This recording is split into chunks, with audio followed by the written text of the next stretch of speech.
Coming up on this week's show, a legendary gaming company is back for 2025. Why your Super Nintendo might be getting faster. And we go inside the world of Elder Scrolls with VJ Lakshman.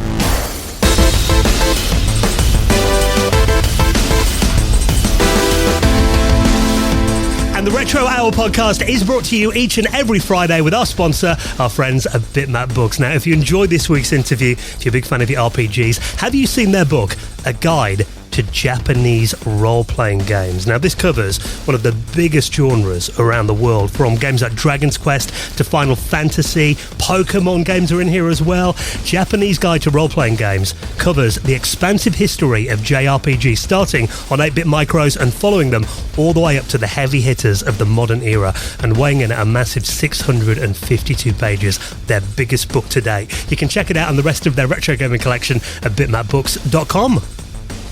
And with our friends at PCBWay. Now, I'm sure you know about PCBWay. If you're in the market for a fully featured custom PCB prototyping service, they have got you covered. And you know they've got their legendary low-cost, fast turnaround quality board service. And they do services like 3D printing and injection molding. And check out the shared project section of their website. Have a look at all the stuff they're doing in the retro community right now. Again, instant quote for yours at PCBWay.com. Hello and welcome to the Retro Hour podcast, episode number 471, your weekly dose of retro gaming and technology news with me, Dan Wood. Me, Ravi Abbott. And me, Joe Fox.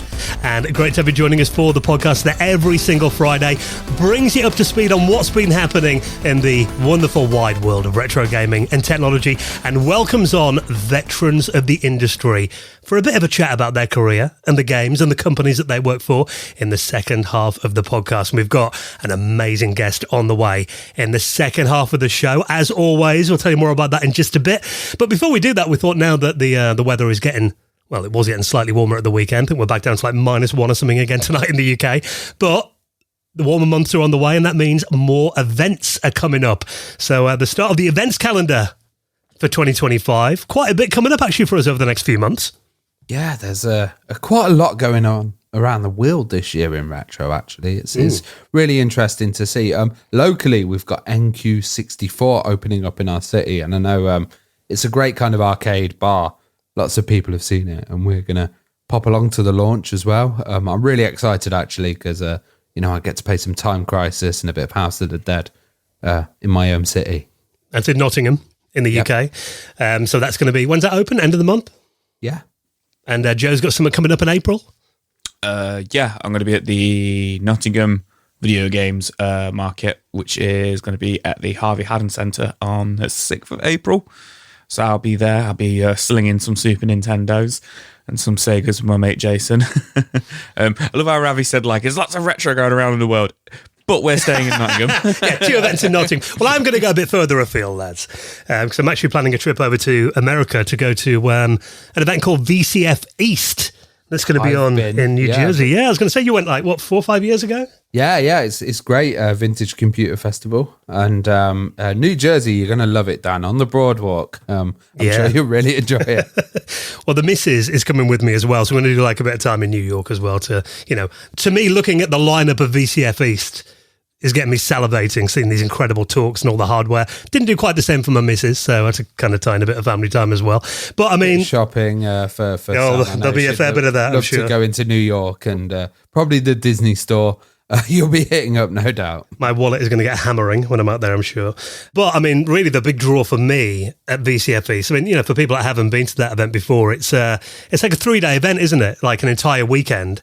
And starts on Friday, April the 4th. And I mean, kind of explain from your perspective what kind of happens at VCFE then? Well, we go to retro events in like Europe and look around those. They're very kind of multi-system. VCF is computers. It is all very computer focused. You'll hardly have any console stuff there. And it's interesting because it's a very different type of computer as well. There's lots of IBMs over there. There's lots of Macs. They had this great kind of trading room where people just came and dumped massive, huge systems in there and, all kinds of obscurities, manuals and stuff. And I think it was on a military base as well. So They had radio towers. When I came in, there was a big general with a cigar like leading traffic, like from one of the old American movies. And yeah, it's really cool because they have some really interesting talks and they have really interesting guests around the whole kind of world of computing. And this year, it's the celebration of Amiga's 40th birthday. So I'm sure that's been a draw for you, Dan. Yeah, I mean, that's probably the main reason that I'm going out there. But you did mention how computer focused it is. I mean, I'm looking at the panels they're going to be doing. One of them is an hour-long history of Unix. Exactly, yeah. This is the ultimate computer show, Bart van der Acker, our mate, is going to be out there. He's going to be doing a talk about restoring a CAD machine. So he's coming over from the Home Computer Museum. But yeah, there is a big Amiga 40 panel that runs on the Saturday from 3 p.m. to 5 p.m., like a 2-hour panel. RJ Michael, Dale Luck, Ron Nicholson, Glenn Keller, Andy Finkel, Jeff Porter, Gail Wellington. Anyone that knows about the Amiga, I'm sure those names are legendary. I think we've only had out of that list. We've actually had RJ on the podcast, haven't we? So definitely going to be taking a little Zoom recorder with me and hopefully bagging a few interviews and fingers crossed recording that panel so we can play that on the podcast. Yeah, it would be fantastic. And, there's so many Amiga events going on at the moment in this year in the world. I think they're doing a huge one in Silicon Valley. We're also going to Amiga Germany as well. In October. We're going over to there in October. There's Cambridge Computer Museum are doing an Amiga thing as well. In July, I'd previously done an Amiga event for the past 2 years as well. And this year we decided to go small scale just because the audience is so spread absolutely everywhere and everyone's going to be fighting for guests. So I decided, in the kind of slow, quiet periods, that's when we'll be there for you with Kickstart. So Kickstart's going to be like a kind of birthday party music event that we're going to do after all the big events have kind of happened.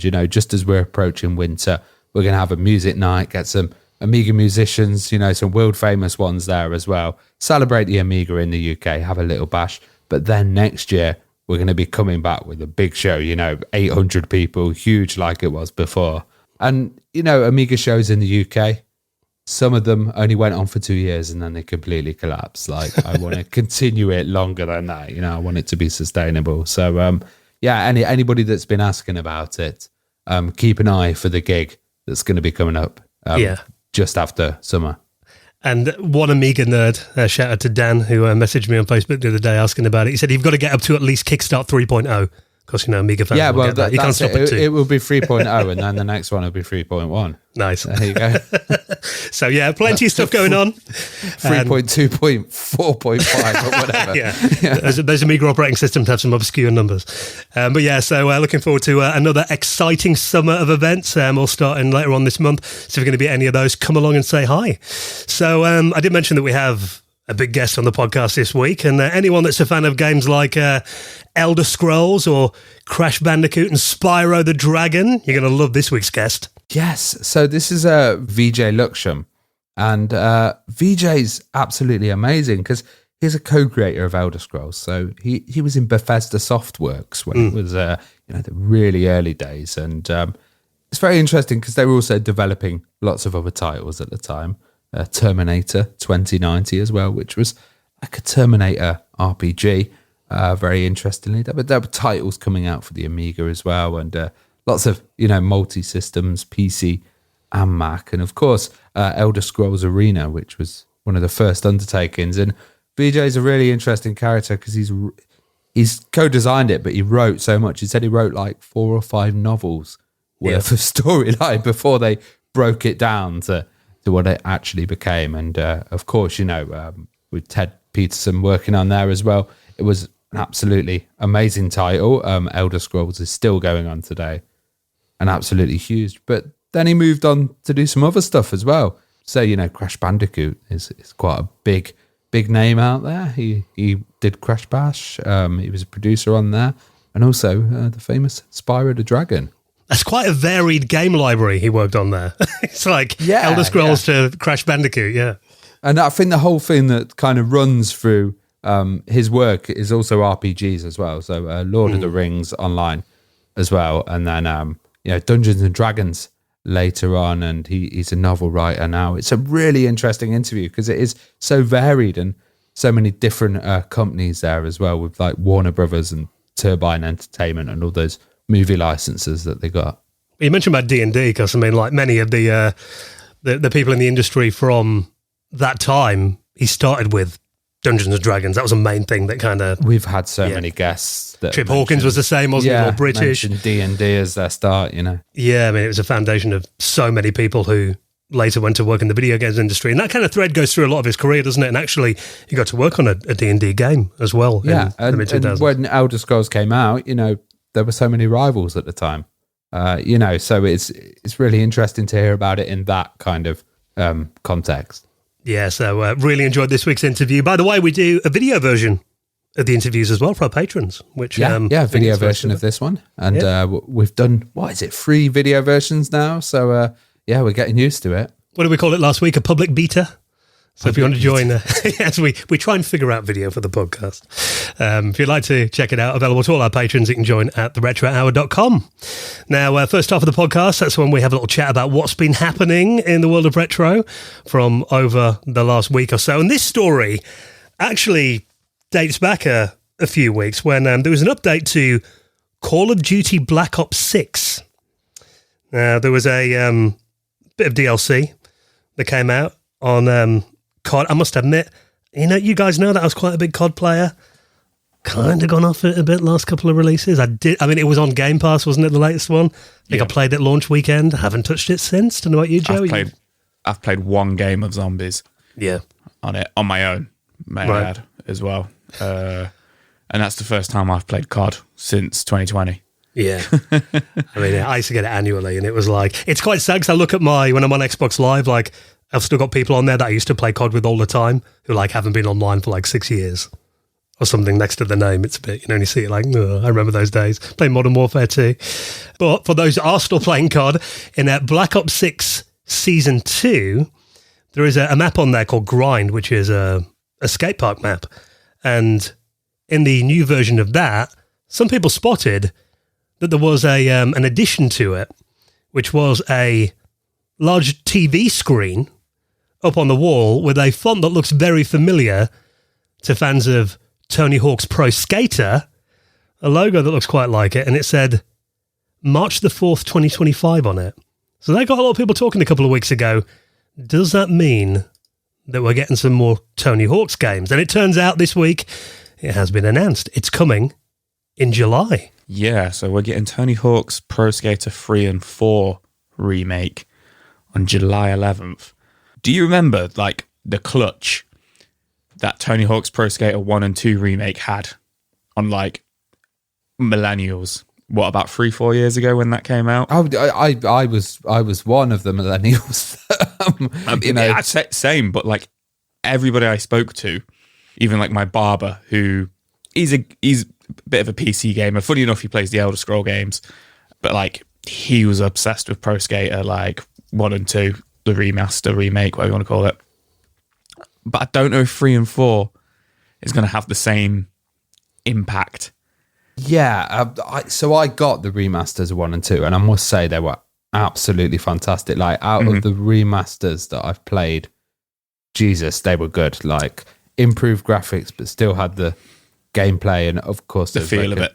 Yeah, those recognizable levels. But really, for me, Tony Hawk's 2 dominated so much. It kind of like, later on I got into Underground when that series came out, and 3 and 4 kind of passed me by a bit, but everyone I've talked to who's played it has said 4 is like peak, is one of the best, Yeah, you see, for me, I played 2 and 3 the most. Okay. And a lot of people always talk about how iconic Tony Hawk's Pro Skater's soundtrack was. Obviously, the CKY song, what's it called? 96 Bitter Springs, is it called? Bitter Beings, yeah. Bitter Beings, yeah. 96 Quiet Bitter Beings. That's it, yeah. That's actually on Pro Skater 3. I always thought it was on Pro Skater 2. So that's the most famous thing I can remember about Pro Skater 3. That's an interesting point that you put up, because there's some new tracks in there. So, of course, with licensing, there's big issues with getting certain tracks back on there. Of course, it's got the classic ones. You've got KRS-One in there, Motorhead, Ace of Spades, it's got some new ones as well. Kendrick Lamar's in there. There's some interesting additions, and I think some of the new features are quite cool as well. Where like the cross-platform multiplayer, is really cool. And as well as it being cross-platform on multiplayer, it's up to 8 skaters at once on one map, which just sounds like absolute chaos. Yeah. Which I don't know if I'm looking forward to that or not. I think I'll pick this up, but I don't know about you, Ravi, but when I replayed the 1 and 2 remaster, I forgot how hard they were. Like, I got towards, like, I think I got to like the second to last level in the game on like the campaign, and I was like, damn, this is so difficult to progress. Like, the game was so tough. So I don't know if I'll fare any better with this one.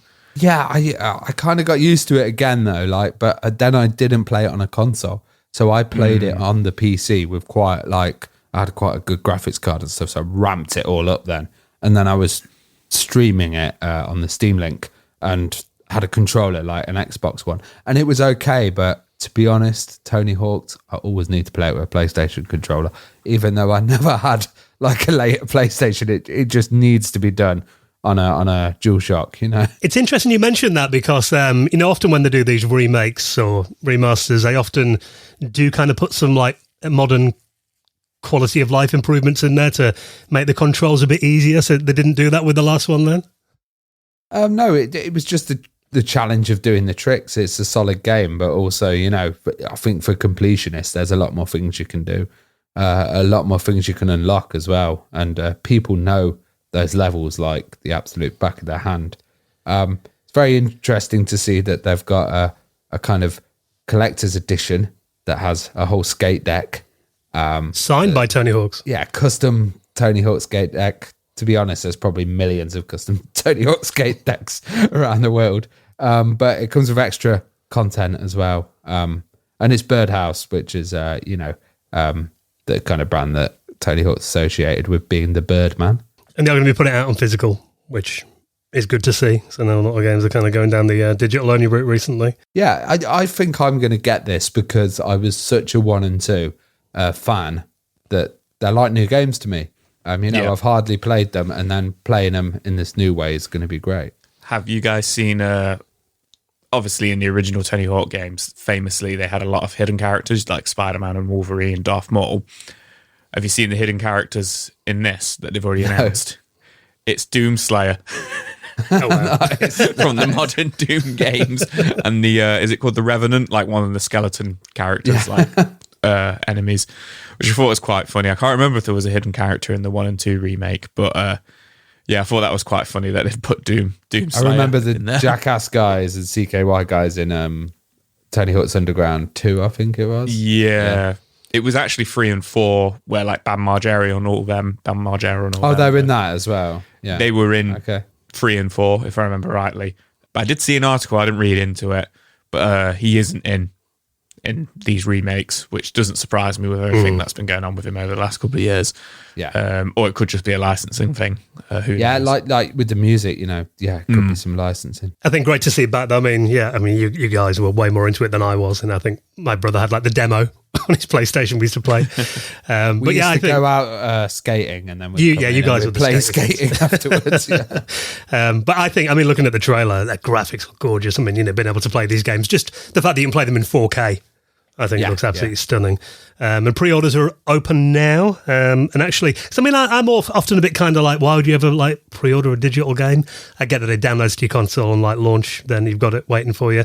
But also if you do pre-order the digital deluxe edition, you also get access to a demo in June as well. So you can get and access also to it one quick thing about Tony Hawk's as well. Most of the levels, I think maybe 90% of them are based on real world locations, which is really cool. So you are kind of going back and visiting that point at that kind of certain part of town, because a lot of them have kind of been shut down or closed off. And, right. You can't use them anymore, but a lot of the spots in the game are actually real ones, and some are actually like bonkers places that don't exist at all. But, Yeah, so I think, going to be very popular. So I expect this to sell very well.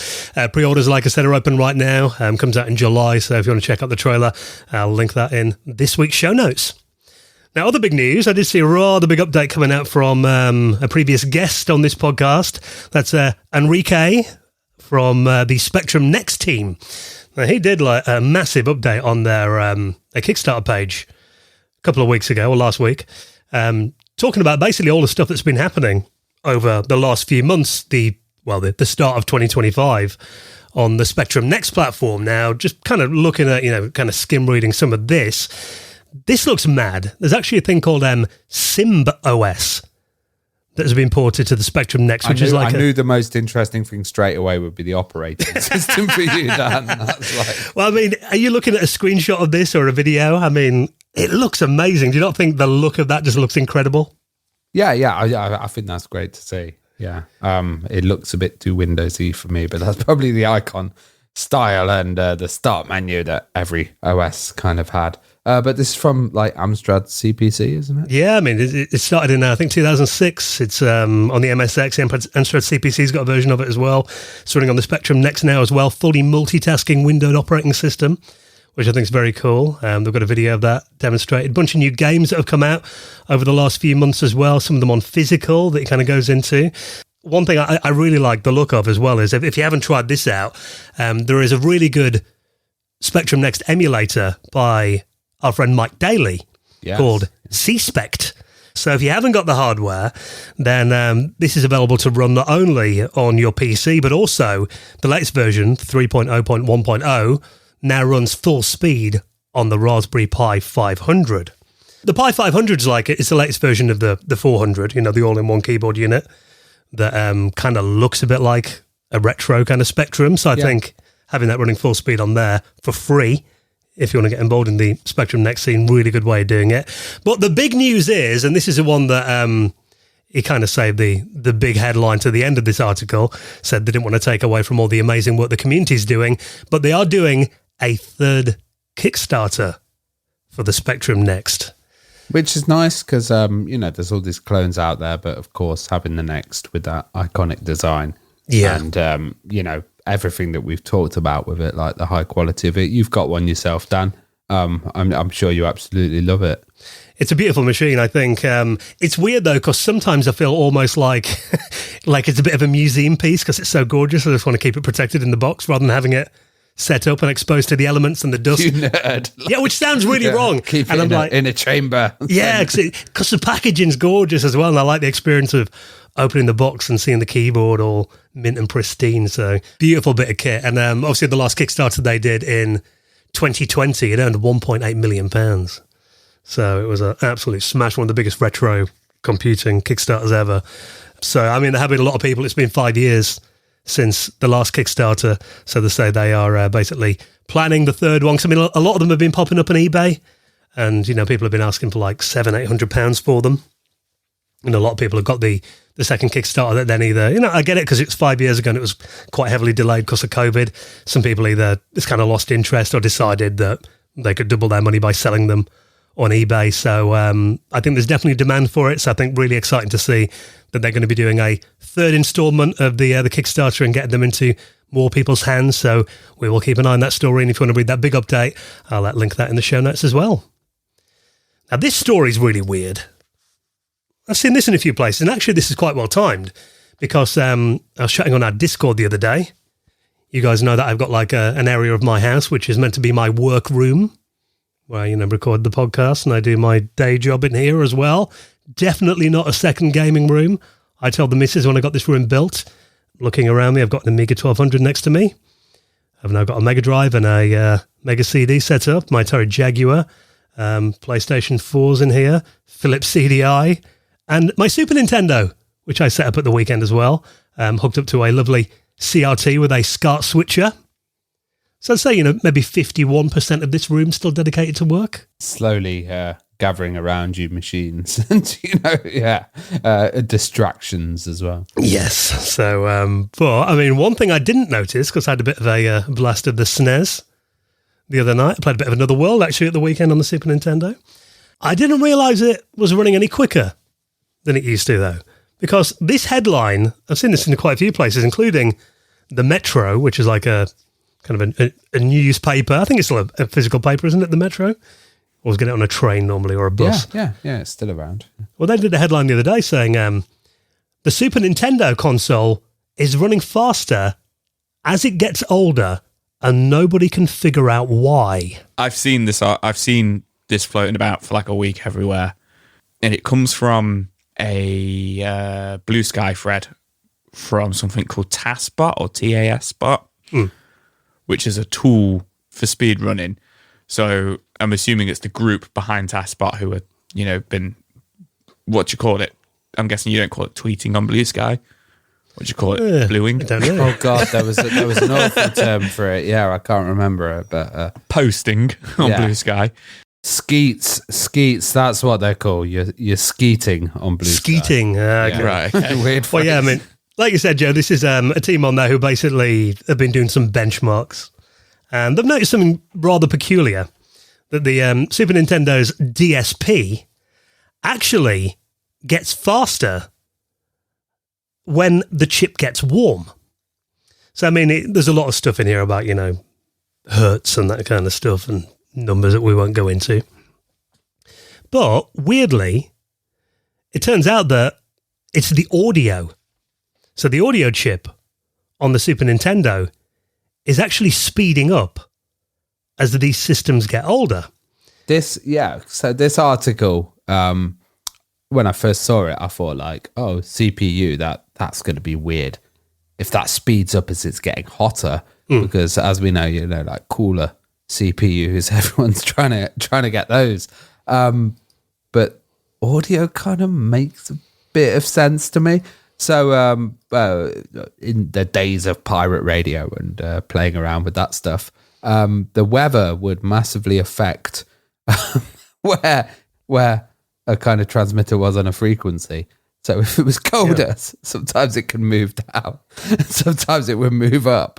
And audio seems to be something that's, especially with I know it's digital, but kind of digital analog stuff is something that's a bit like fluid, especially when components get a bit old and there's certain changes with them. Now, I think there's this ridiculous part of this story which says people are kind of speedrunners are running the machines on hot plates to get the DSP kind of going. But how would that help if it's just the sound? I don't understand. Well, apparently there was another glitch that was discovered a few years ago. This is by basically people at Speedrun Dragon's Quest 3.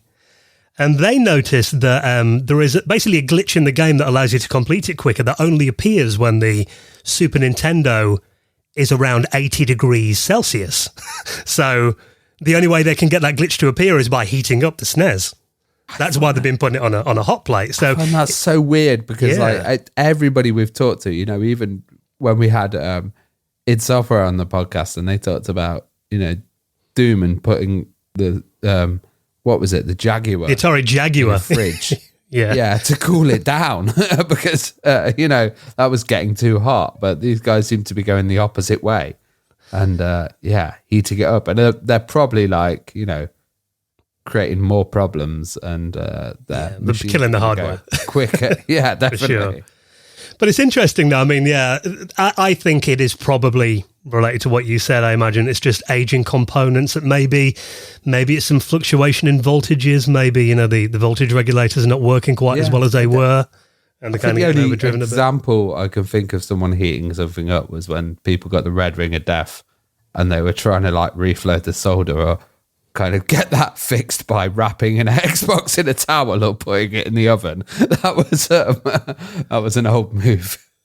Yeah, I mean, there's a lot of people talking about this and giving their theories on it. I think it is quite interesting. I mean, you're not going to be putting your Mario cartridge into it and suddenly it's a double speed or anything like that. It's very subtle, but it looks like, they're basically, these benchmarks show that, the Super Nintendo's APU is running faster in 2025 than it did when it was released back in the 90s.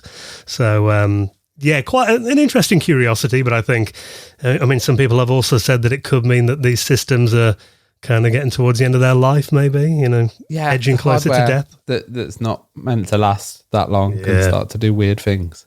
They'll be amazed if anyone uses them in 5 years, never mind 35 years. So, interesting. If you want to read more about that, I'll link that in the show notes. The quirks of this hardware as it gets older.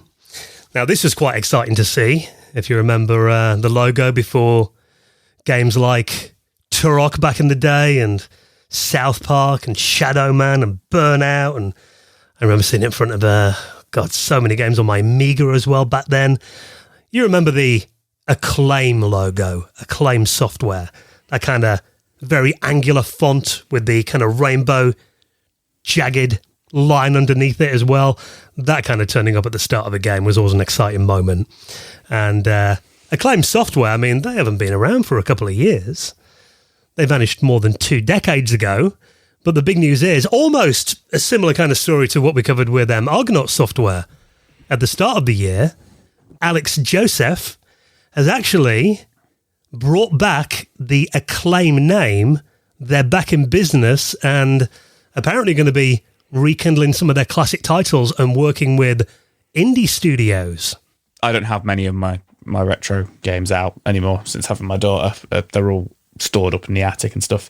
But I do have my Sega Mega Drive and Sega Saturn collection in my office, if you will. And I turn around and have a look at it. And it is actually incredible how many of these games have actually got the Acclaim logo on the side of them. Like the Mortal Kombat games, which nobody seems to have mentioned in any of these articles, actually. That was what I was thinking of on the Amiga, actually. I was like, what game did they used to? Because I remember that appearing on Mortal Kombat 2 at the start. Yeah. So they did. Turok always comes to my mind because I remember the intro at the start of the game and seeing the Acclaim logo. But it's cool. Not only obviously are they back, but it is cool to see that they've come back and they're coming back as, a developer as well. They're not just like, oh yeah, we're back and it's like a Mickey Mouse, somebody's bought them, another company's bought them and they're just using it as a way to get around developing more games for the Nintendo Switch or whatever. It genuinely looks like they're back and, they're going to be they've not announced any games or anything like that yet. But the CEO has said that, there's a really talented team with him.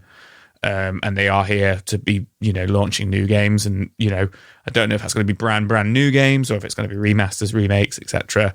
Either way, I'm here for it. I'm happy to see it. Yeah, I mean, thinking of the games they released as well, I'm looking through some of the titles. I mean, the NBA Jam games, the home ports of those on the consoles. Constructor for me as well, which was system free, released that was one of my favourite, kind of old school ones. But also, there were a lot of titles. Revolt, if you remember that. Yeah. In the WWF and WWE wrestling games as well. Yeah. Which were massive back in the day. Extreme G as well. Yes. So, I mean, there's plenty they could bring back. I mean, obviously, I'm not really sure kind of how, because often when companies go under, they went bankrupt in 2004.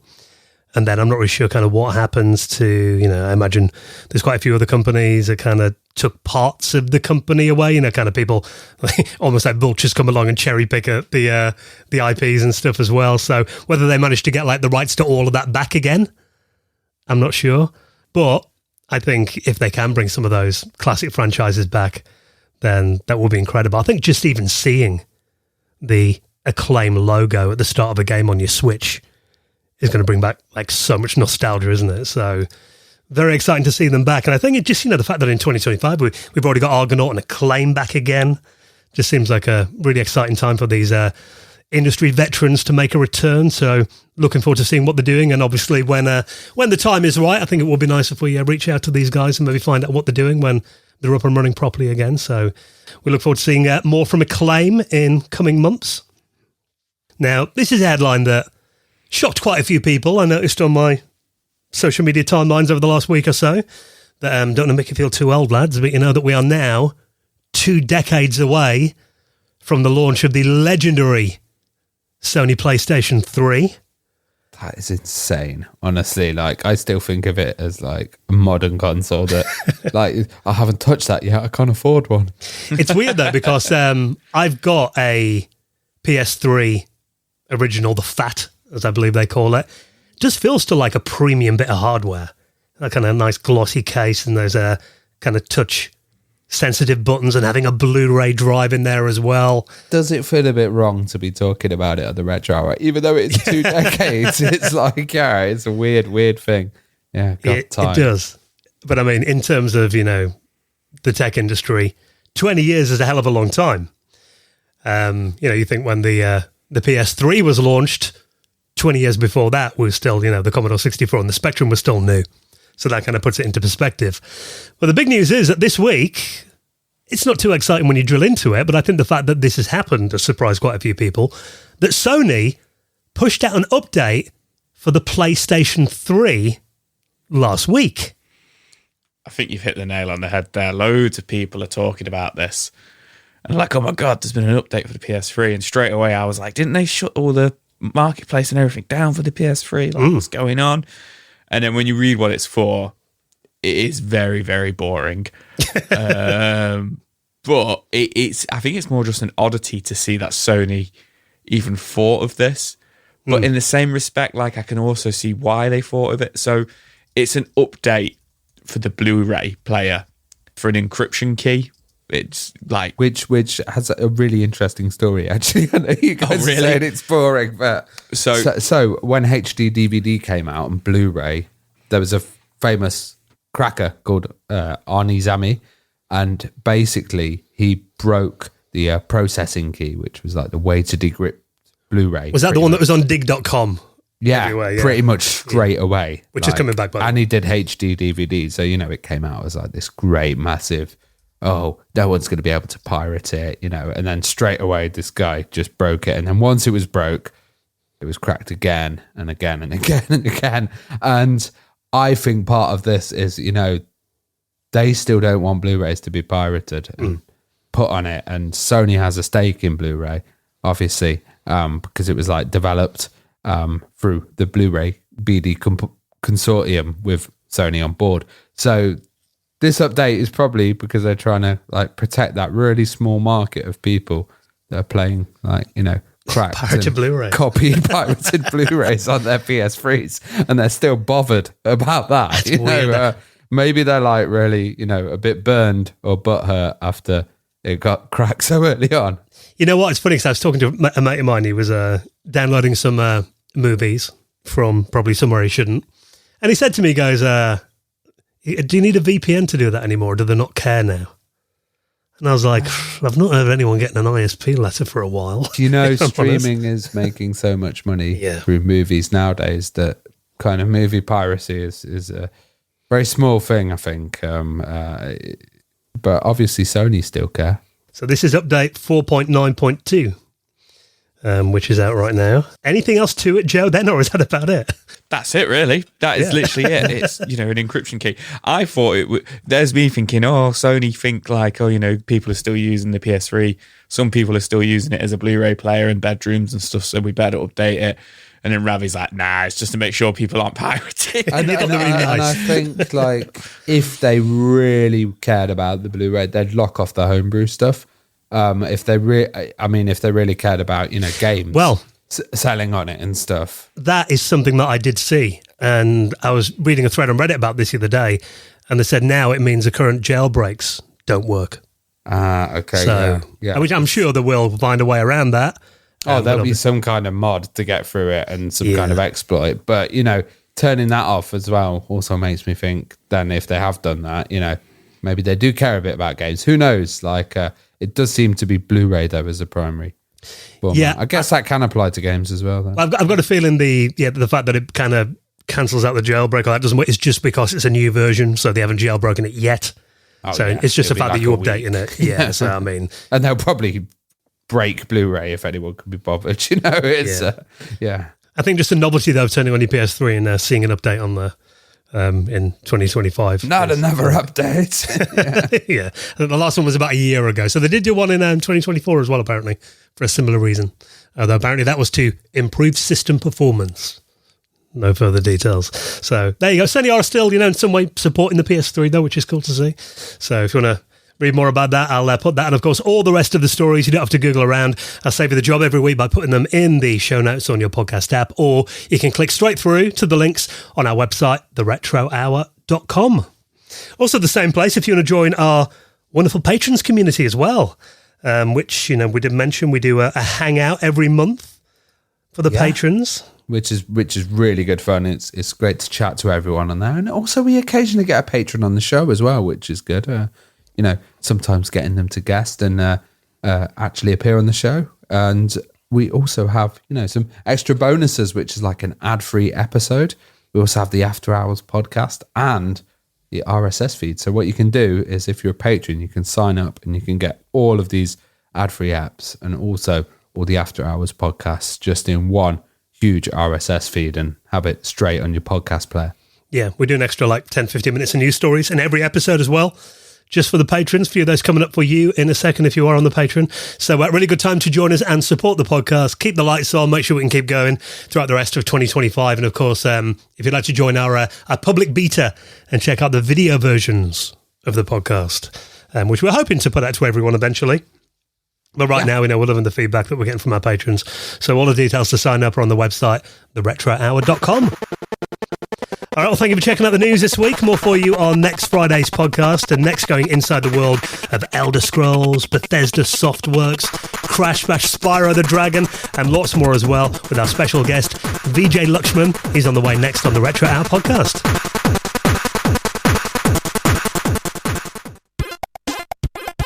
You're listening to the Retro Hour podcast, and today we have VJ Lakshman, and VJ is the co-creator of Elder Scrolls as well. Absolutely fabulous, massive series. He joined Bethesda Softworks and has also worked on some great titles that we know, like Crash and Spyro as well. So an interesting career there. How are you doing, VJ? I'm doing well. What's interesting is I think I've done now 85 titles, in terms of my career over the last 35 years. So it's pretty long. We've got to try and fit it all in an hour. So let's see. We're going to start from the very beginning. And what's your first kind of big gaming experience that you remember? Like the first time you played a game, a computer game, or interacted with a computer? I started in doing computer games when I was about 13 or 14 years old with my next door neighbor and, eventually one of my best friends in life, a kid named Alex. And Alex had a bunch of computers that we'd go over there and play a bunch of games. And one of the ones we played all the time was Wizardry. It was done by Rob Surtek and Surtek Software. And we did Wizardry. We played Knight of Diamonds. We played a bunch of different things that were based on the RPG side of things. And then we got obviously into Dungeons and Dragons. We played that all the time. And it was essentially we'd spend the entire summer inside playing role-playing games. And my mom would just be yelling at me all the time, like, why don't you get outside? You should be running around. You're never going to get to blah, blah, blah. And I would always be a little bit like, Mom. But then we got when I got out of that, it never occurred to me that someone makes these games. And so eventually I was working at the Department of Energy. A woman took me. I'd just gotten assigned to the unit that would be getting my CNI, the Certified Network Engineer. And I was just doing this job between undergrad and med school. I'd been accepted and I was about to go. So I just wanted to earn some money so I'd have to work during the school year. And they took me like 15 levels down in this tiny room. There was a server room. And that room was like freezing. And it was one chair and one desk and 15 like giant servers, right? And so I was sitting there and the phone rang. And I pick it up and the lead programmer at Bethesda was on there. And I don't know how that worked. Like they must have transferred him to me or something, but he knew I guess he knew my phone. I don't know how he did it, but anyways, he said, hey, look, we're looking for someone to come in and you've sent a resume in. And I said, I did send a resume in, but I sent it in a year ago. And he goes, well, I finally got to it. We do need someone. Do you know anything about production? And I said, well, I applied to be a designer. And he said, well, we don't need a designer. We need a producer. Do you know what a producer does? And I was like, I absolutely do. I had no idea. And I ran to the interview. I left that room. I swear, I think the people at that place, they must think I still work there because I never talked to anybody. I don't know if they're just sending checks down there. Like it was in the bowels of this building. Anyways, I ended up talking to Julian and got the job. And then I got to call my mom. And the punchline is, I said, Mom, I did get a job because of D&D. So it all worked out in the end. I was kind of wondering, did you then have any like formal training on the computer? Did you study computing at all before you got that job? Yeah. Yeah. Undergrad, I had a degree in computer science and a degree in English creative writing. and so English literature. And so I ended up really, really focusing in on the creative writing stuff. But the reason why I got the job at Bethesda was they had just secured the license to a game called Traveler. And Traveler's a role-playing game.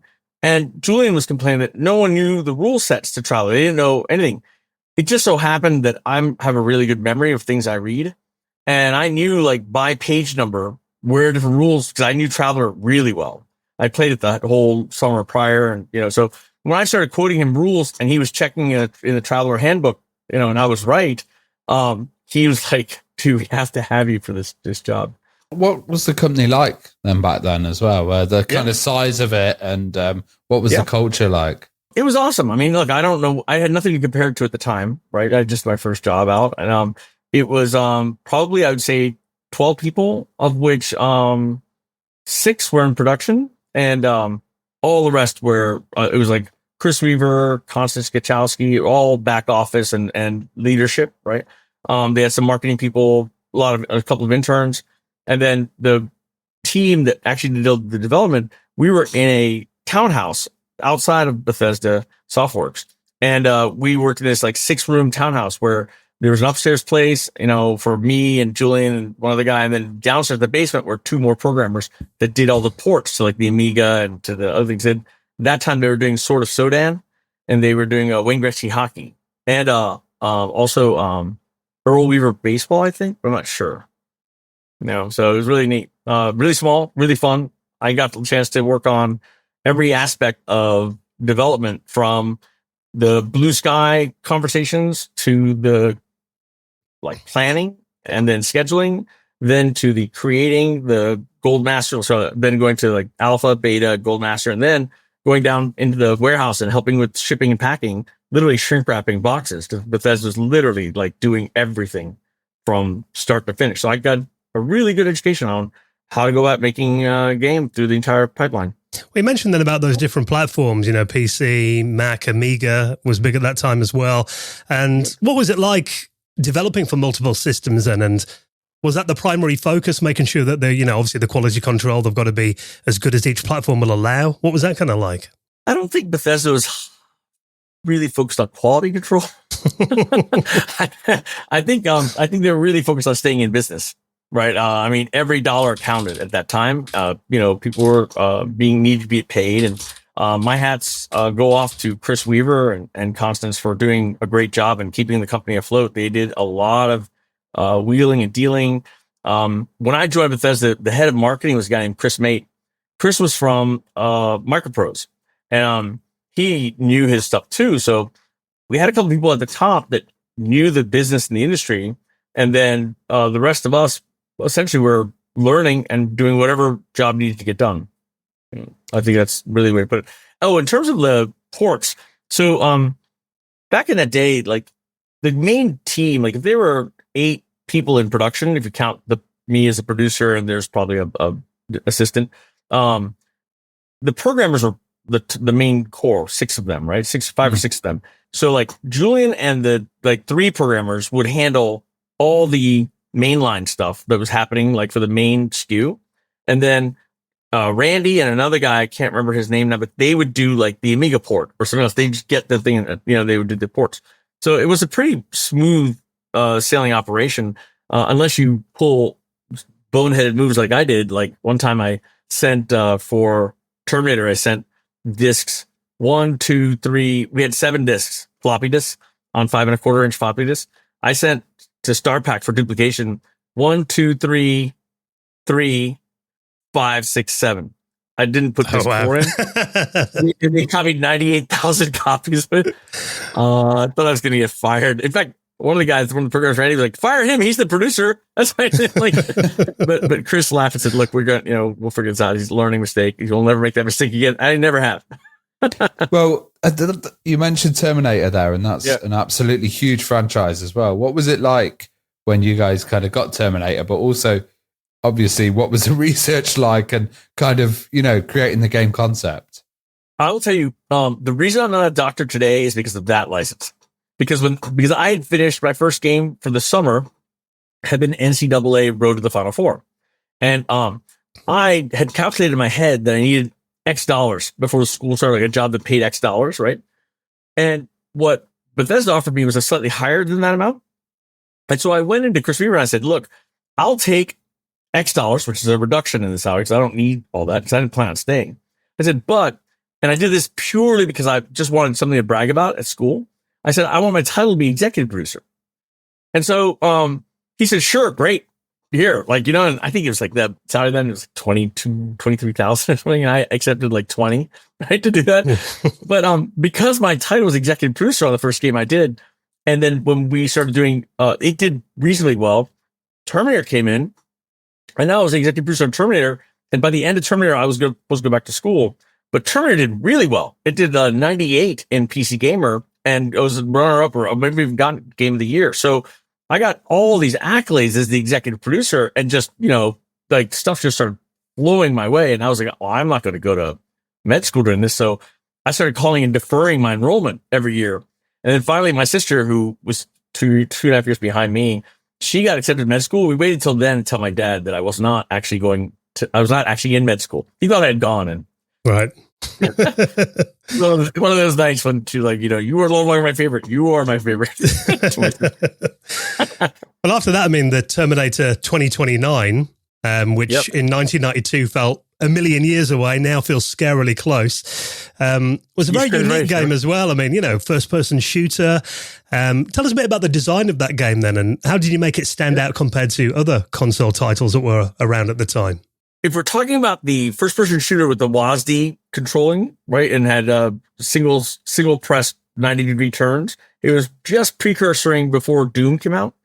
And so I had been tasked with doing this. So I started reading Dark Horse Comics Terminator series, and they did a bunch of Terminator, and they did Aliens versus Predator, and they did a bunch of different crossover type stuff. So and I was a huge fan of the movie, so I'd watched it dozens and dozens of times. I knew some of the lines by heart.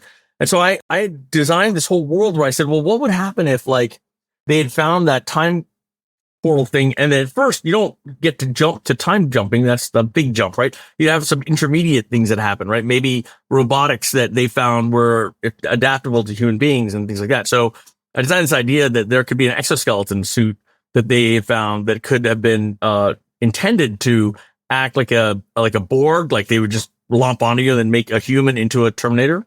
But by deactivating that part of it, you could still use the suit. And so they had this prototype suit. We armed one of I think it was John Connor actually we armed with it, and but it might have been one of his men. And we had them go through, and as you sort of unlock stuff, you get more weapons, you get to upgrade the suit and things like that. And what's interesting really is, fast forward about 3 years, the next I did Terra Nova Strike Force Centauri with Bootprint. No, not Bootprint. The one before, Looking Glass. And those two games are incredibly similar. And I had not designed anything in Terra Nova Strike Force Centauri. I came there as the producer of it, but they had all the same systems, everything. The only difference was it was a smooth scrolling 3D engine. That's pretty funny and cool because it was pure circumstance that happened that way. But luckily I came into a project where I could give them some advice on like how like things would work better and not. And the other thing that's neat is the first CES I went to, because at that time games were in CES. I met Jay Wilbur and the guys over at Doom at the what was the name of their studio again? I don't know. id. id. Yeah. So I met the guys at id, and they were showing off Doom, and we were showing off Terminator, and we had them side by side, like at one moment, like thing. And I was like, "Holy moly, that's so cool!" I thought Doom was so cool, right? And I know that like really inspired our lead programmer Julian to like really dive into building our own 3D engine. So look, I mean, it's great when great games can inspire all of us to be better, and I really do actually love the guys at id for kicking us in the pants a little bit. It's nice. I think it's really interesting that you did some kind of like world building and like, writing about something and expanding it as well. Were you doing any like writing at the side at the time or reading a lot of novels as well? I was, I've read 2,000 or 3,000 books, science fiction, fantasy books. I have a whole series of books that are now out of four books in this series that I've written. Yeah, Mythborn, yeah. And I'm working on the 5th right now. At that time I was actually Julian and I, this is what led up to Elder Scrolls, but Julian and I would often get lunch and then we go outside in front of Bethesda and we just sit at this tree they had up there and talk about game design. And I had asked him, hey, have you ever seen a movie called Blood of Heroes? And Julian knew it by heart. He's like, oh yeah, Ragnar Howard, I know all about it. He sounds a lot like the Terminator, Julian. He's from Denmark. He's 6'5", and yeah. So I don't do his accent well, but you get the idea. And Rutger Hauer. So if you don't know what Blood of Heroes is, it's a story about like two teams. They have 3 gladiators in the front and then a runner in the back. The runner's lightly armed and armored. The gladiators are heavily armed. And the runner's job is to take a dog skull in this arena, take a dog skull and run up there and put the dog skull on the other side's spike, right? So like basketball, right? You want to go put the ball in the hoop, right? Well, this one, dog skull on a spike. And the blockers on their side are supposed to kill the runner, and the blockers on this side are supposed to defend the runner. And then it reverses. And each round is how long it takes a kid to throw 100 stones at a plate.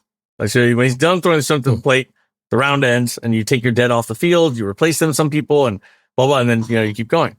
Well, that's what Arena was meant to be. That would have been probably one of the first MOBAs ever made, if you think about it, because we had these gladiatorial teams were going to fight in an arena. The arena is going to have like obstacles. You had paths you had to follow. You could go up and do stuff. We were way ahead of the MOBA game with a game like that. We just couldn't finish in time to get that part of the game working because we spent a lot of time on the fractal-based expansive worlds where we have enough space to go travel and find new gladiators. And so in the last 2 months of the project, I had to come up with an entire story and everything to weave it to a world. So I wrote the whole stuff on Tamriel and the legends and all that stuff at the time. And I think in the end of all the writing, I think I'd done probably 5 novels worth of writing, a good 500,000 words, I would say. And how did you kind of, edit that and decide what was going to go on the cutting for? And, did you have a kind of consensus from the group and them all decide, right, we're going to go with this? Because, that's quite a lot of willed to kind of break down and define. It is. I mean, I had the benefit of having spent my entire youth playing games and reading science fiction and fantasy. Also, I had the benefit of a team of which only myself and Julian and Ted, who we had hired to help with the writing, Ted Peterson, who's now working at the Way Forward doing he's doing Wayward Games, so Wayward Realms. Julian and I were the only ones who actually had any background in fantasy and like that kind of stuff. So it was really the mainly me and Julian and Ted. I mean, everyone contributed. So it was a nice way to like come up with something, but there was never, I can think of a time where we were like diametrically opposed to each other in terms of like what someone wanted to do and what we had done. We all sort of knew what fantasy should do. And we weren't trying to like, create a new cloth out of anything. So it was a pretty harmonious kind of development process. Well, Elder Scrolls Arena was a bit of an epic undertaking. And what do you remember about the design process of that? And I imagine your D&D background helped there. Yeah, it did. And in fact, when you look at Elder Scrolls, that game was made with 1, 2, 3, 4, I would say 7, maybe 8 people. Just not heard of at this day and age a game of that level. Right now, Morrowind itself and the rest of these that they've done, Elder Scrolls, I mean, they have hundreds of people on the team, and they're all broken into almost like a movie like set. When I did Lord of the Rings Online at Turbine, I would say 150 developers working on different teams and doing stuff. So the world has changed. At that time, one designer, one voice, a programmer who could veto you anytime he wanted because he's also way above you and knew more than you did, and he didn't have to show you the code until it was out, so you really didn't have much power as you thought.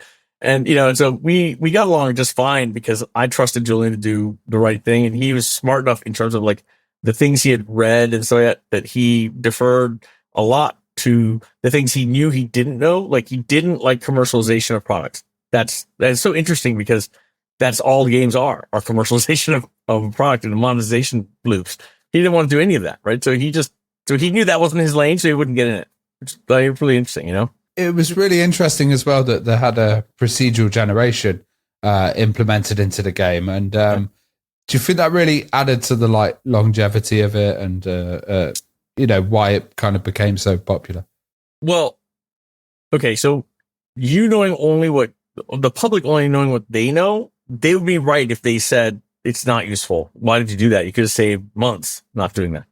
But internally, when we were building it, I had a vision of duplicating the TSR concept of modules.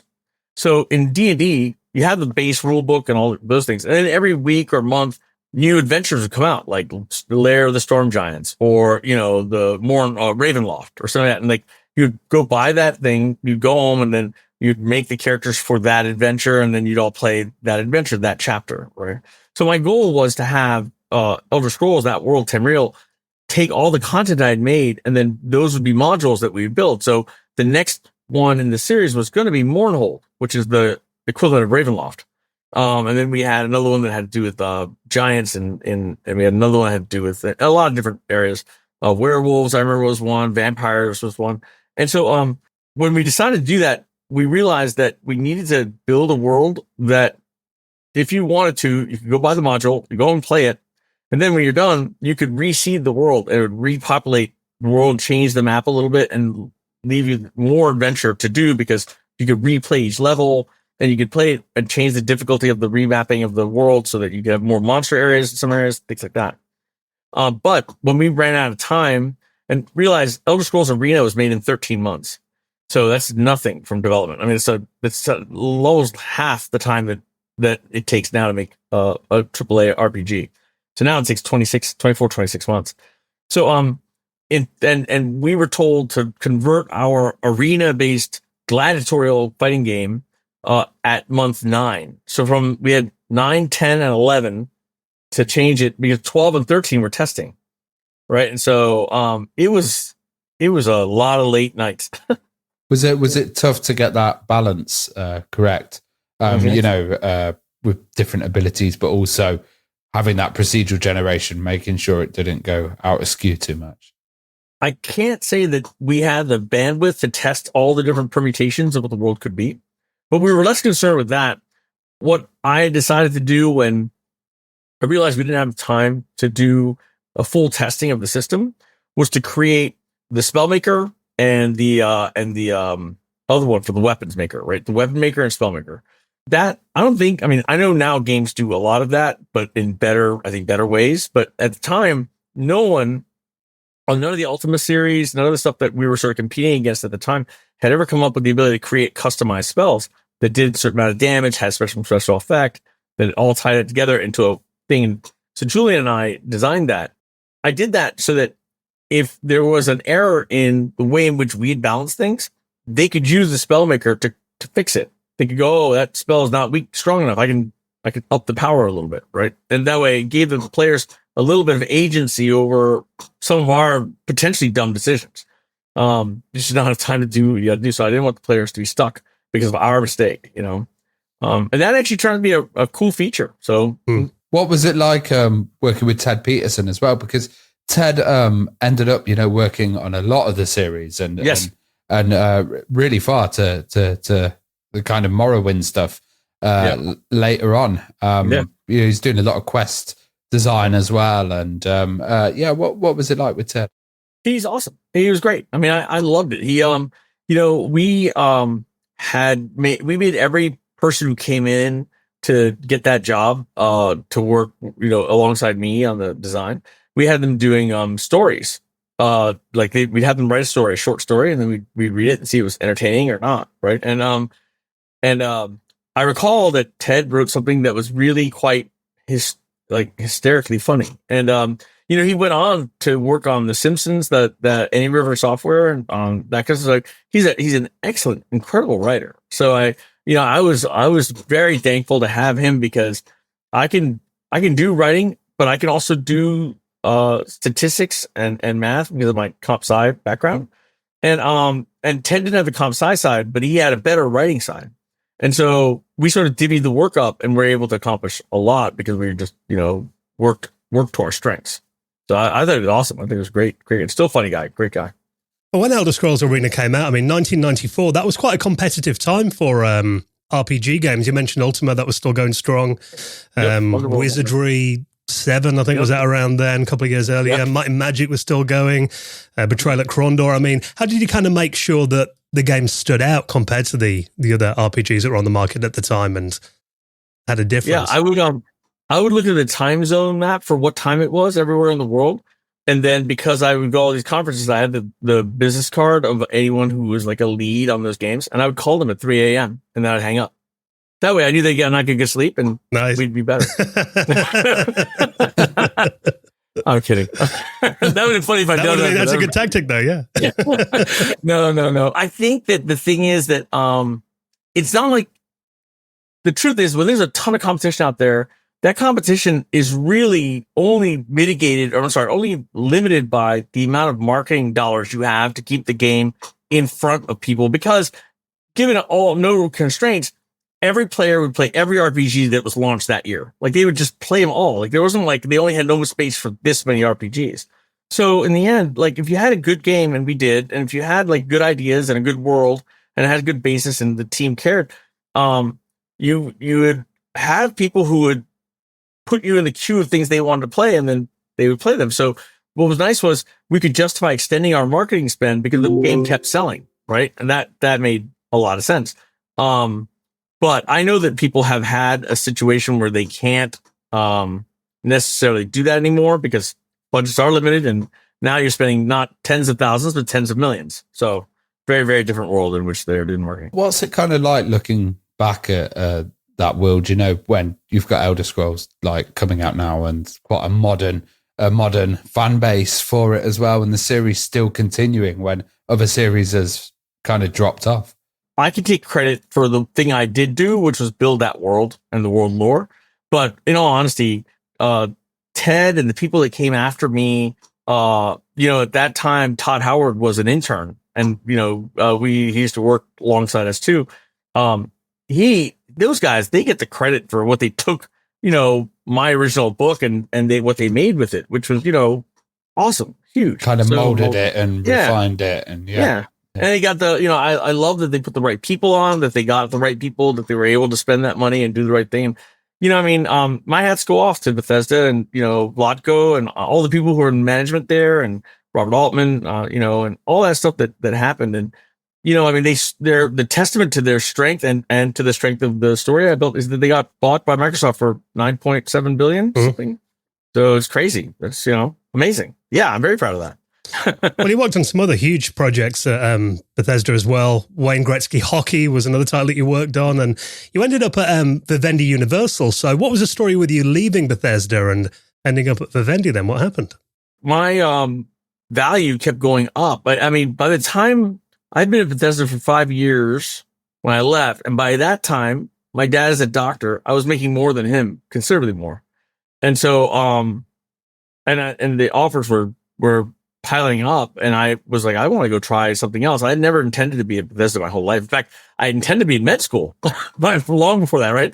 So, so when I left, I took a job. Where was it? At Magnet Interactive in DC. But then from there, I moved into my dream job, which was working for Looking Glass, the creators of Ultima Underworld, and all the things they had done. That flying thing, Flight Unlimited, and so I was psyched. And they were working on Thief, the Dark Project, which at the time was called Dark Camelot, then became Thief. And I was head of RPG, executive producer for the RPG side, so I got a chance to work on some really huge titles there. It was awesome, I loved it. Well, one kind of huge title, and one huge mascot at the time was Crash Bandicoot, and PlayStation was so desperate to have a kind of mascot, and Crash kind of became the default. Yeah. What was it like working with that mascot, but also, approaching it for Crash Bash and not messing it up, basically, playing with him? My job, I cannot take credit for the design because my job was to keep the ship on the rails, right? I'm sorry, the train on the rails, right? Mixing analogies now. But the greatest thing that happened was I got to meet Mark Cerny. And Mark Cerny and I traveled through Europe. We went to Traveler's Tales in Manchester, and we ended up talking to the guys there and, working on Crash, but also Crash Team Racing. And, we had a lot of fun. And Mark, in that week or so that we traveled together, I learned more about game design and production and prioritization. And so it was like I got to go to a finishing school. It was great, and Mark is a great guy. He's funny, very programmer-like funny. Like he has funny jokes that you don't get until 2 or 3 minutes later when you realize what he actually was saying, that kind of stuff, A lot of fun guys. So I loved it. And, and I was good at keeping the train on the tracks. I mean, I was good at understanding how the finance goes. I had been training my entire life in martial arts, so I was very accustomed to being in a leadership role. Training students is no different than training kids who are, trying to code something that day and get it done, or, whatever other task they had to get done. And I kept sort of people focused on the goal, which was, to have a productive day. That's something that I sort of became an expert at.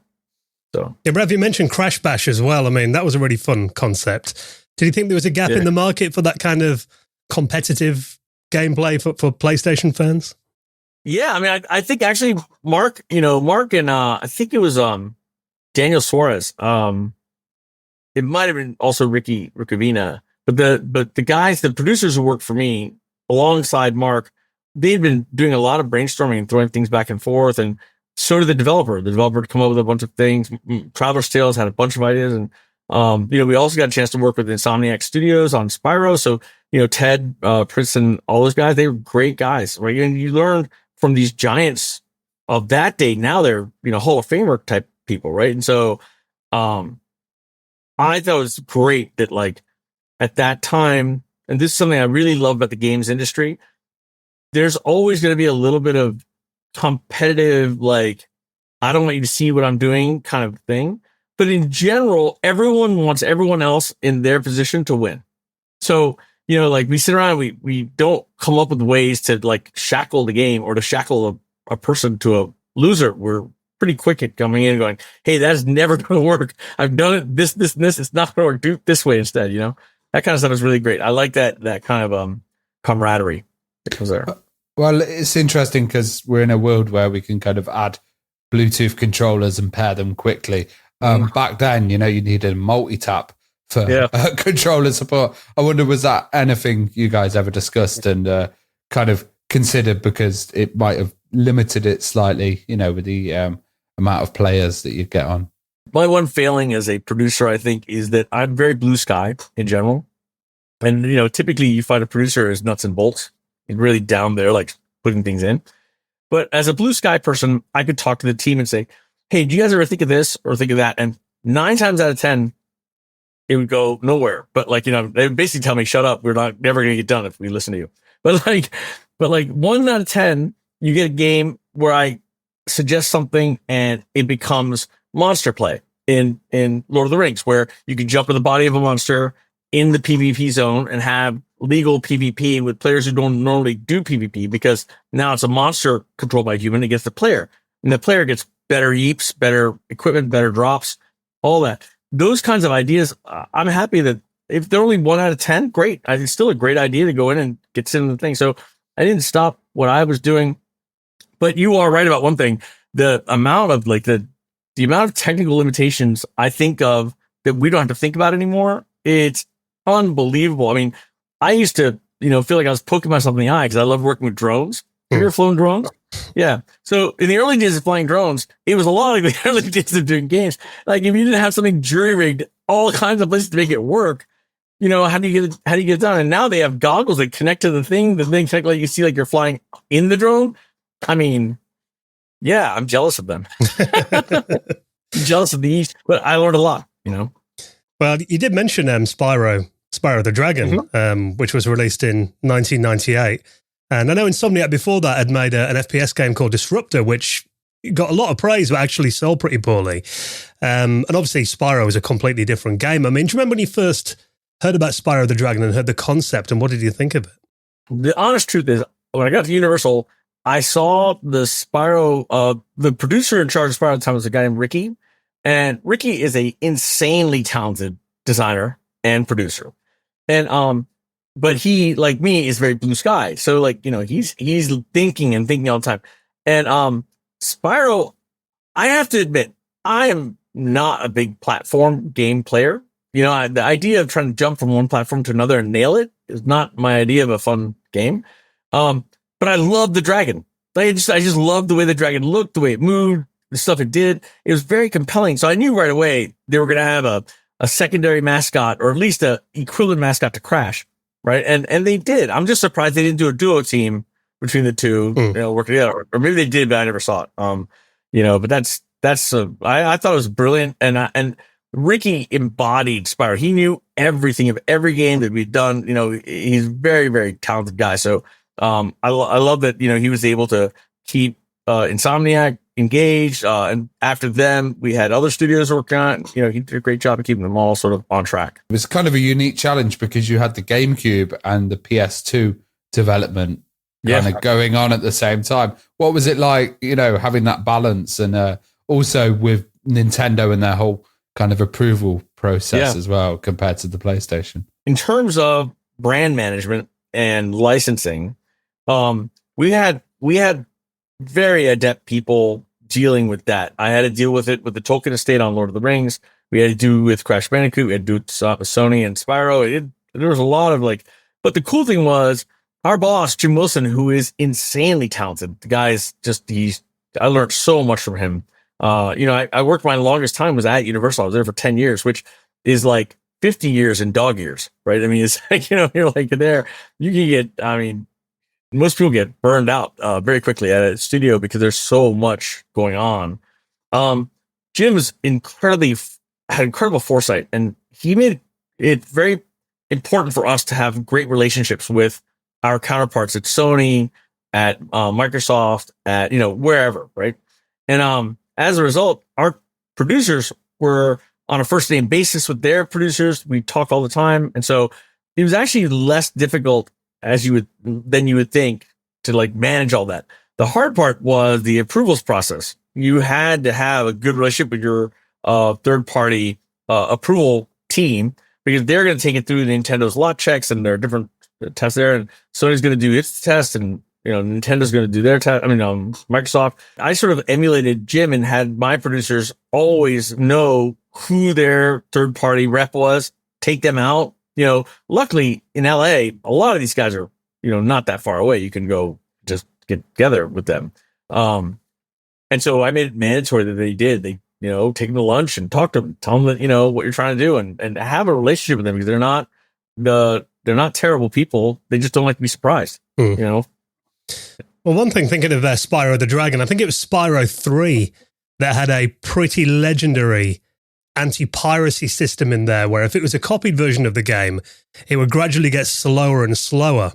And I remember watching, I think it was a Twitch streamer who was trying to do a 100% playthrough of the pirated version of Spyro 3, and it kept getting slower, and it took him about 9 hours, I think, and he still didn't do it in the end.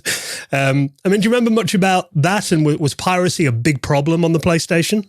So you have to remember there's 3 parties in every one of those games. The parties are Sony as the IP holder, Universal as the publisher, and the developer as the developer.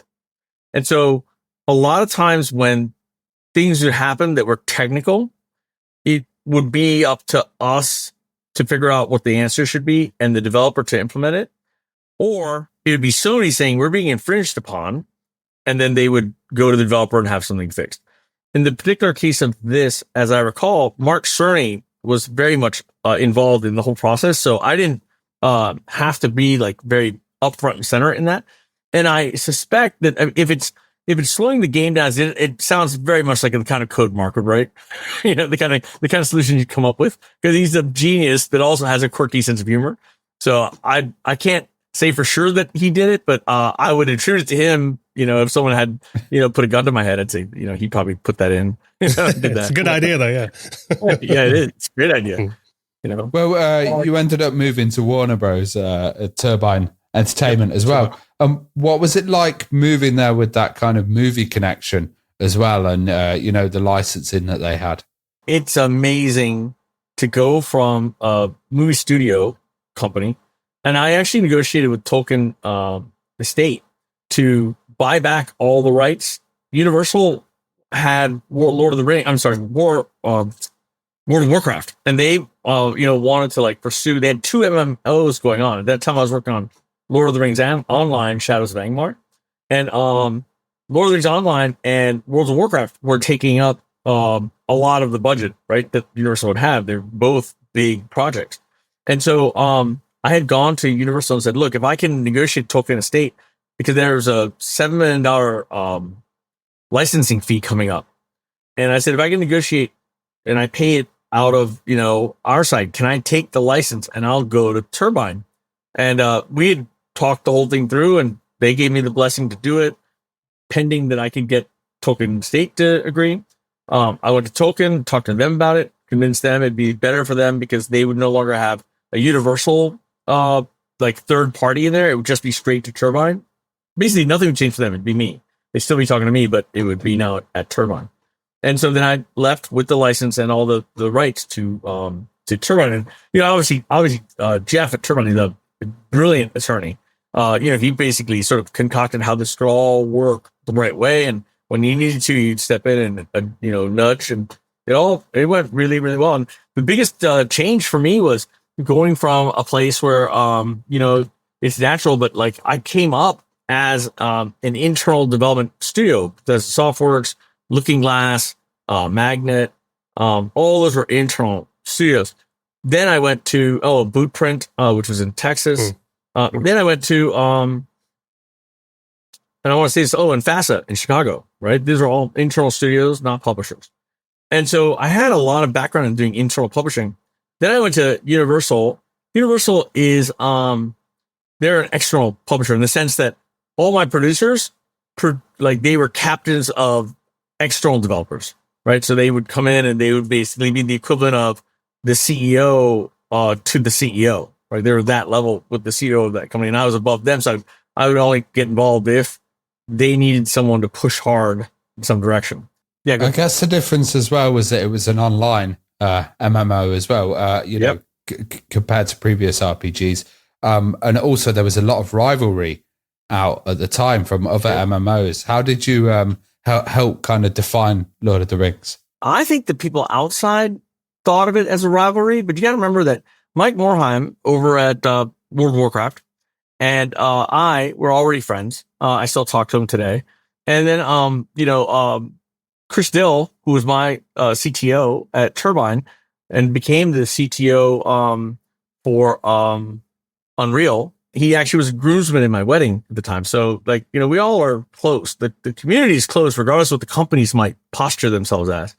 So we never really had, I think, a fight. What we tried to do as best we could was not launch right over someone else's launch. Right. There's just be dumb. It's like, you're not going to win even if you're better or lose because you're losing people to the other guy no matter what you are, And there were so many kind of in the works as well and hyped. I remember Warhammer was another one that people were talking about that was going to come out. Was the free to play model really important? And was it hard to convince people, yes, that they needed to go free to play? Yeah, I mean, Turbine, we pioneered it there. And, I give the credit to Jeff. If you look at the player habits, right, what they're doing, his impassioned plea was that, look, they're spending to the players, to the community was, look, you're spending $10 a month no matter what. But what happens if instead you can take that $10 and you get a sword and armor and things for your character, right? You can choose if you want to buy new gear that month or not. You can choose if you want to instead keep that. You can choose whatever you want to do, right? So in a way, he put the power of the dollar back into the community's hand, the players' community hands. Now, the brilliance of that is when people are left alone to spend what they want, they're spending way more than $10 a month. Way more, right? Our per user contribution margin was up in the near $20. It was quite a bit different. And so I thought, I learned a great lesson there in my career was, when you have a choice and the outcome won't matter in the sense that the gameplay isn't going to change, give the choice to the player because they're going to be more feeling more like they have agency over there or what happens in the world, and they're more likely to support you because they take a responsibility for the choices they made. If we give it to them. So I think it's a huge lesson. I think, that's pretty standard now, Yes. free to play. And amazing to think that it kind of wasn't for a while, and that, it was a risk to actually go out and do that. Yeah. And I love that I was part of the team that we pioneered that. And I think that's a huge feather in Turbine's cap. Also, another thing is when you do launch these massive online experiences, we know with some of the most famous games in the world, there's been huge crashes with demands of users and stuff. How did you kind of cope with the technical, pylon of people coming onto the servers and launching it? I think the mentality watching EverQuest come out, and a very good friend of mine, Richard Bogle, who was a producer for me at Magnet, I think is head of or at least for a while was the head of the EverQuest franchise. We watched many other of our brothers come out and like maybe stumble at the gates. And so what we realized was you can't think of launching an MMO the way you think of launching a single player game. Single player games are like movie debuts, right? They're like opening day at the movie box office. You want to pack the seats. Everyone wants to buy one, be part of that experience. MMOs are like episodic content, right? Like when a new series is going to start, it's not so important that you're there for the pilot, as long as the pilot is shown again and again and again, because you have people, stragglers, who didn't get to see the pilot when it debuted, but it doesn't matter because it's a whole season of things coming up, like Game of Thrones, for example. They launched the new version of episode of Game of Thrones on a Sunday, I think, afternoon, evening, but they would do it again on Monday, and they do it again Sunday night at midnight. They do it on Monday, on Wednesday, and they let you catch up with the thing. And so in that sense, by the time we were ready to launch our games, we really started thinking about it in terms of a couple of things. One, our launches were soft launches in the sense that we didn't promise that the game wouldn't get updated day one updates. And number two, we made day one updates sound more like a benefit than a fix. In the sense that we said, hey, we're committed to you guys. Not only are we launching the game, we're also doing day one. So you're going to get even more stuff as you go in. And then the third thing is we stopped testing locally in the US. We started testing a game in Canada and in like places like that where they're still English speaking, but if they had a terrible outcry of something they didn't like, their damage to our launch would be limited, right? So we had certain areas we could go to, including, if you find in the Philippines and Canada and Britain, you just have to be very careful how you did it. But by isolating communities that can give you feedback, even if they give you no feedback voluntarily, they do it by grousing. We could take that, fix it, and then we launch the main launch in the main world. And so we always had a plan of this concept of a live team. And the live team was essentially the development team would hand over the launch to the live team. The live team had a bunch of game masters and people like that, but they also had a bunch of tools and a very special protocol to elevate things that were crash bugs in the beginning back to the main team. And then that live team was the one that would continue to propagate the product, but also go and continue to support it, gather what's priority, and then fix those priorities, and be very communicative through a community manager with the community, so people knew that we were on it. I think that's just how you handle a subscription based product of any kind. Well, in 2006, Turbine, and it's kind of going back to roots for you. Dungeons and Dragons Online was first released, and obviously a very well-loved franchise, a lot of lore around it as well. What were some of the challenges of bringing such a legendary franchise to the MMO world? What memories have you got of that? Strangely, when I did Elder Scrolls at Bethesda, we hired a couple people shortly after, I think just maybe in the middle of Elder Scrolls. One was Ken Ralston and another guy, Jeb. And these guys were ex people worked at like Ken worked at West End Games. I remember he worked on a game called Paranoia and some other stuff. These are pencil and paper games. And Jeb, I want to say his last name is Stewart, but I gotta look it up. Jeb worked on he was with Gary Gygax working on D&D. And so it's just funny that full circle now. I'm working on D&D, but those guys. It was awesome. I mean, how can you not? If you're a gamer and you love games, and if you came up playing role playing games, and now you're working on D&D, the father, I think, of role playing games. It's hard not to say to yourself, man, I'm so happy right now. And I think that the right developer got it. Turbine did a great job. The game did fine, and I think that it pioneered a lot of new things like the no monthly fee and just pay, like you can buy merchandise for your character, and that would make up for the free to play. They pioneered free to play, that concept, and I was lucky to be where I was at the time I was, because now with Web3 games coming up and the stuff that we're working on, my company's working on now, we really are taking all these lessons I learned from before and able to apply them to this whole new medium, which is frankly, every new medium is really new. It's so new, but really it's, you got to learn from your past and then apply it again. So now we're talking about, what people like to call Web3 gaming, but I think we like to call it on-chain gaming. Because it's on the blockchain. So on-chain is a little less confusing.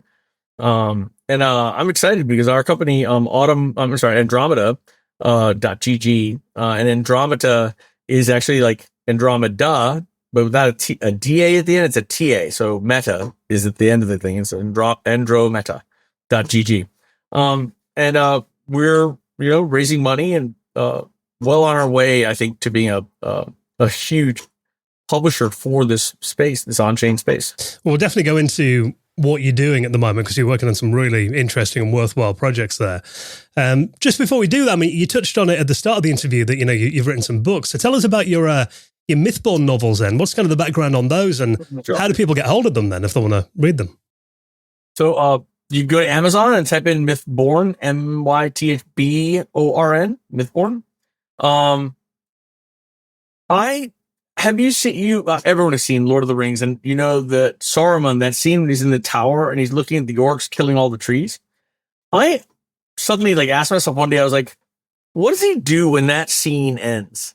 Like, okay, he's 1,000 feet up and the last guy that went up died, right? So no one's going to go up, to bring him lunch or something. And he looks a little too old to go down 1,000 feet of stairs, then back up again. There doesn't seem to be an obvious bathroom in that room. And there's also no really table or chair. I mean, I imagine myself going, what does he do? What happens when the camera cuts? Then does he just start yelling out, hello, I'm hungry, someone come up, So the thing is, I realized that a lot of the writing that I'd seen, and I now at this point been writing for 20 years on games, 25 years, 30 years on games. I decided to take my hand in a novel, but I knew that the novel I wanted to write would not be a novel where it had,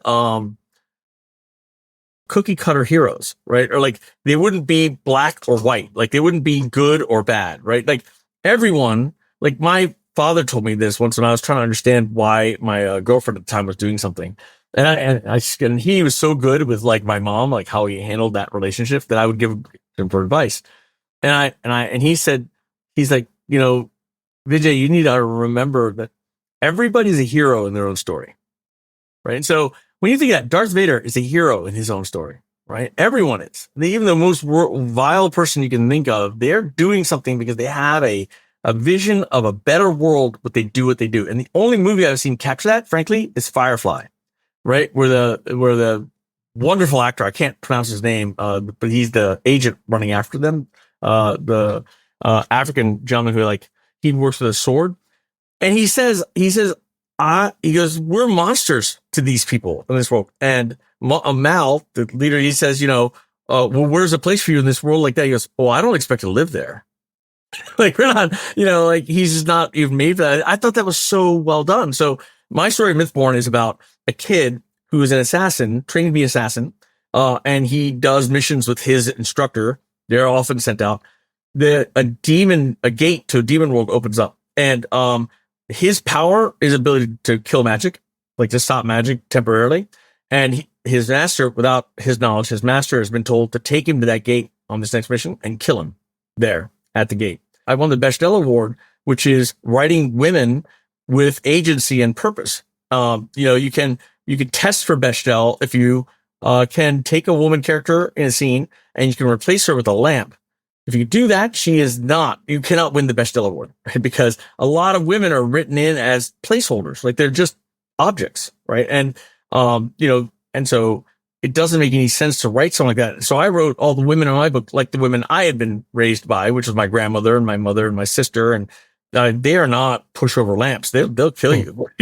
So, I learned well on it. It sounds awesome. I'll put a link to it in the Amazon link in the show notes as well if people want to click through. Yeah, Mythborn. So yeah, worth a look. Also, you've been doing some great work as well around autism and chroma pets as well. Yes. I think that's a project involving it. So I hate to date myself, but I am 57, right? And I will be I'll be 58 this year. When I was 50, I found out, to my surprise, that I am on the spectrum. It's and I'm slightly, obviously, highly functional, but I am part of what you would consider to be autistic. And I know it manifests itself in a lot of different ways, but the main way you can tell is I don't like to make direct eye contact in general. That's why my father put me in martial arts, which is why Mythborn is so well written, because I had 30 years of training in the martial arts before I started writing combat. And so it all leads to one thing. But so making eye contact to me was very difficult, because I would interpret people's expressions very differently than one might if they were normal. They didn't look nice to me. When people smiled, I thought it was like a baring of teeth. It looked very aggressive, things like that. So I've learned now in just a short 7 years, I've learned how to fix that. But had I known that when I was 10, maybe I'd probably be a doctor at this point. I wouldn't have been engaged, but I wondered, shouldn't kids be able to be diagnosed early? And so, with these generative AI agents, we've trained agents now to know everything in the manual for, different mental illnesses. And so they're experts of what's going on, and they can, from the web, bring down whatever the latest information is on any given area of things. And I designed them as virtual pets. These pets are customizable. They grow with the kid. And if you have a pet and you're wearing AR goggles, you can see them running around like you would, with the Pokemon Go. Or if you're playing in the game world, obviously you'll see them there, or in the VR world, you'll see them there. These pets are fun creatures that hang out, but they're always on. They're sitting resident in your watch, or they're sitting resident in your phone, and they're listening to everything. And if they can, they're watching everything because the camera will be working. And when you run into conflict, or you run into a difficulty, or you run into a stumbling block during your day as a result of your condition, the pet finds it, classifies it, categorizes it, and then goes to the AI side of things, and it uses that to build a scenario. So when you go back to when you go back home and you want to play your pet on its island, because you're basically it's one of those builder games where you're building the lair and you're building things, the pet will suffer the same thing you had to face that day in a slightly different context. And you, as the kid, you have to help guide the pet out of that situation by learning, how do you deal with things like that? So because I did the martial arts forever, we learned that the best and most effective way to teach a kid is to have him teach another kid. Right. And so what we do is we would teach one kid, and then we'd have him teach two kids, and then we'd have those two teach four kids. And, and then we would be there to correct the sloppiness that, an expert doesn't yet know how to do. But that's not the point. The point was that first kid and second, third, each round, the learning was actually going backwards. It was to the person who, the people who were teaching. We were less concerned about the people who were learning at the time, because they would soon be teaching also. Right. Yeah. And then they would get a chance to build their ability up.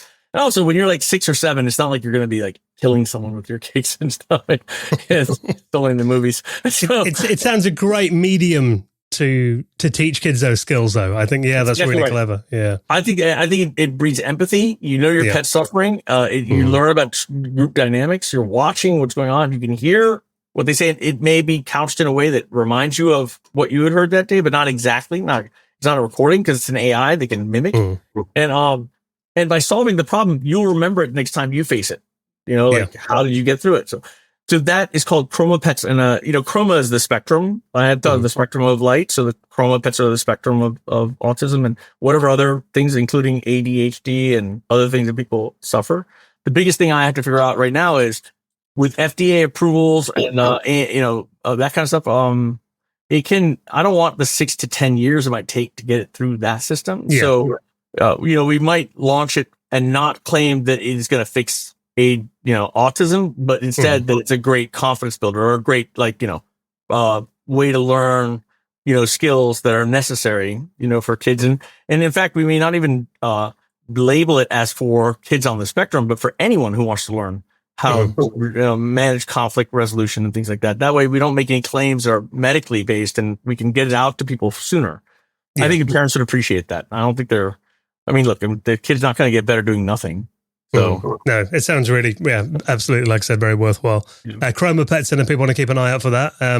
Incredible work, VJ, and best of luck with it. And thank you. Thank you so much for coming on and sharing some of your history as well. It's been wonderful to chat to you, and thanks for taking the time to be our guest. I have one comment I would give any listener it is my adage of life, and that is, wisdom comes from experience, and experience is earned through bad judgment.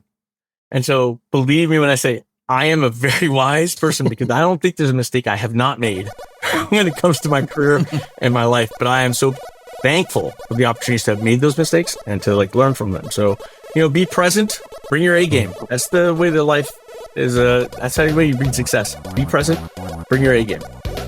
Thank you, VJ. Been lovely to talk to you. Thank you.